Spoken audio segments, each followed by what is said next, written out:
দর্শক আসসালামু আলাইকুম।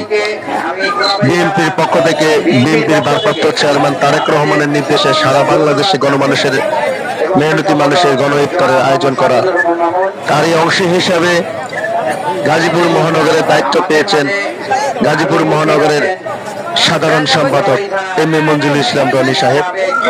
তারই অংশ হিসাবে গাজীপুরে দায়িত্ব পেয়েছেন গাজীপুর কোনাবাড়ি মেট্রো থানার সাবেক সাধারণ সম্পাদক আলহাজ সাজ্জাদুর রহমান মামুন সাহেব। আরো দায়িত্ব পেয়েছেন গাজীপুর কোনাবাড়ি মেট্রো থানার সাবেক সভাপতি আলহাজ রবিউল ইসলাম রবি। আরো দায়িত্ব পেয়েছেন কোনাবাড়ি সভাপতি ইদ্রিস আলী সরকার।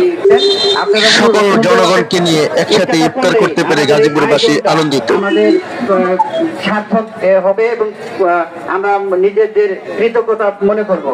তো যাই হোক, ইফতারের আগ মুহূর্তে আমি আমার আবারও কোনাবাড়ি থানার বিএনপির পক্ষ থেকে এবং আমার 12 নং ওয়ার্ড বিএনপির পক্ষ থেকে আমি আমার সবাইকে ধন্যবাদ জ্ঞাপন করে আমার সংক্ষিপ্ত বক্তব্য শেষ করছি। আসসালামু আলাইকুম।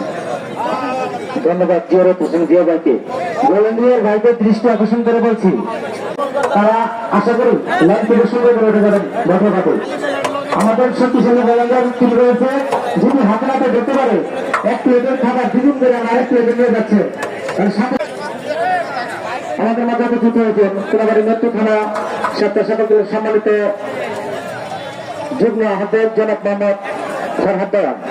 এরপর বক্তব্য নিয়ে আসছেন আমাদের মাঝে উপস্থিত হয়েছেন ইতিমধ্যে 10 নং ওয়ার্ড ইমারত নির্মাণ জনাব মোহাম্মদ মালিক শিকদার।